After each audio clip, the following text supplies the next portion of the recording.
The nation of Israel is a complex country in the Middle East, especially due to its holy reputation for the Jews, Christians, and the Muslims. However, recent events have terrified religious people across the world, fearing for their lives in the future. What do you think is happening in Israel that has scared people worldwide? Israel has a land of approximately 8,600 square miles and a population of about 9 million.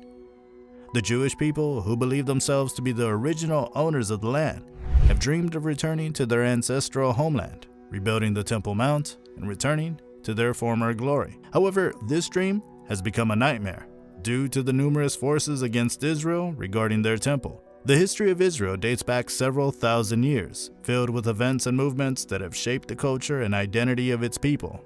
The Kingdom of Israel was established in the 10th century before Christ, with the rule of King Saul, followed by King David and King Solomon. The kingdom remained intact until it was conquered by the Babylonians in 586 BC. Afterward, varying foreign powers ruled the area until the Jewish Zionist movement sought to revive a Jewish homeland in Palestine. In 1917, the British government issued the Balfour Declaration, pledging to establish Palestine as a Jewish homeland. The Palestine region was made a British protectorate after the defeat of the Ottoman Empire in World War I during the British Mandate from 1922 to 1948. Tensions grew between Jewish immigrants who migrated to Palestine and Palestinian residents who considered their presence a threat to their sovereignty. Violent outbreaks began when secret militias sprung up, brewing fights between Jews and Arabs, destabilizing the region. The United Nations Partition Plan in 1948 divided Palestine into two separate entities, one for Jews and the other for Palestinians. The Jewish leaders accepted the proposal establishing the State of Israel on May 4, 1948. 5 countries, Jordan, Iraq, Syria, Lebanon, and Egypt, attacked Israel, triggering the first Arabs. Israel's victory in the war was a defining moment in the 20th century's history, with Victory Day in Jewish Jerusalem as the winners of the battle for the Holy City. Despite its size, Israel is an influential country with the potential to impact global politics. The first temple recorded in the Bible, Solomon's Temple, was built on the site of the present-day Temple Mount in Jerusalem between the 10th and 6th centuries BC, serving as the center of Jewish history, religion, tradition, and culture. The Second Temple, later known as Herod's Temple, was built after the Israelites returned from exile in Babylon, initially as a modest place of worship. When the Second Temple was destroyed, a proposal to build a Third Temple came to light, aiming to succeed the First and Second Temples and become a sacred place of worship for the Jews. The Third Temple is also significant to the beginning of the Messianic Age, but building a temple in Israel is not as straightforward as it might seem. The Temple Mount, a sacred site in Jerusalem, has been a contentious issue for Israel since the fall of the Second Temple.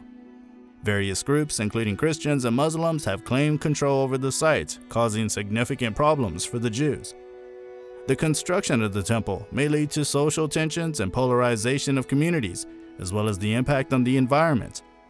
The Temple Mount is a susceptible ecological area, and any disruption can have severe consequences. Research has shown that the Al-Aqsa Mosque was built on a Jewish ritual cleansing site, which has been a topic of debate for centuries. British archaeologist Robert Hamilton discovered a mikvah, a bath used in Judaism for ritual immersion to achieve purity, beneath the mosque's floor. The mikveh, a significant part of history used during the Second Temple and for the immersion before gaining access to the Temple Mount, is also considered important to Judaism. The Sanhedrin, a tribunal for the Jews, has begun taking steps for the Jewish temple services to begin soon. The Sanhedrin, which was initially responsible for interpreting Jewish law, resolving disputes, and overseeing the execution of punishments during the Second Temple period. The new Sanhedrin, the nascent Sanhedrin, is a Jewish religious council re-established in 2004 to revive Jewish law and temple services to prepare for rebuilding the Third Temple in Jerusalem. The legitimacy and authority of the Sanhedrin are widely debated within the Jewish community, but they have held conferences and made headlines with controversial decisions, such as the idea to rebuild the temple. The Sanhedrin claims that the plants grown around the temple in Israel were also essential in the sacrifices.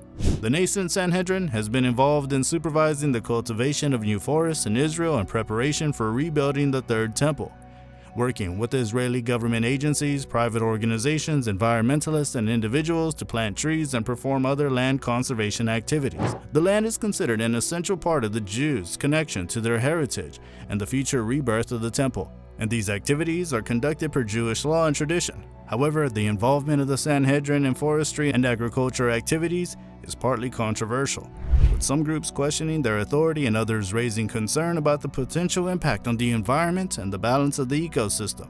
The Sanhedrin is responsible for promoting and preserving Jewish law and tradition, as well as facilitating the rebuilding of the Temple Mount in Israel. Forestation and agriculture are essential components of Israel's land conservation efforts, falling outside the traditional realm of the Sanhedrin. Kohanim, a group of Jewish individuals descended from the ancient priesthood of Israel, are trained in temple ceremonies and using the types of equipment of old and new temples and altars. The Temple Institute, a nonprofit organization dedicated to rebuilding the Third Temple, has been working on various plans and concepts to bring back the red heifer, a sacred animal that has been extinct for over 1,000 years.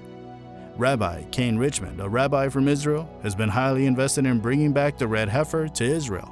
The control of the mount still lies with the Muslims, and action must be taken to recover it. Many believed political action is needed to grant Jewish access rather than legal action in its ruling concerning the work being done.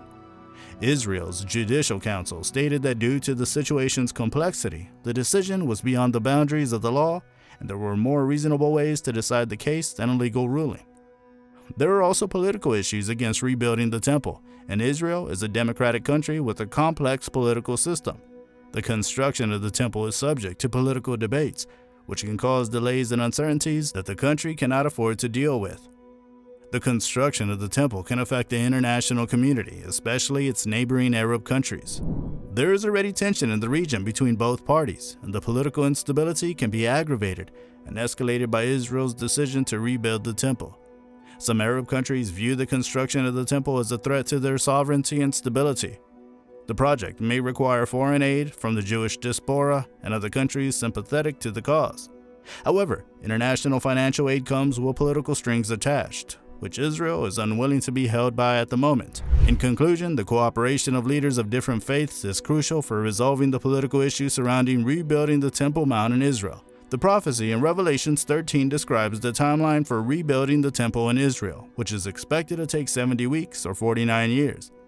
The first 7 weeks will be dedicated to rebuilding the city, followed by 62 weeks, 43 years for the arrival of the Anointed One.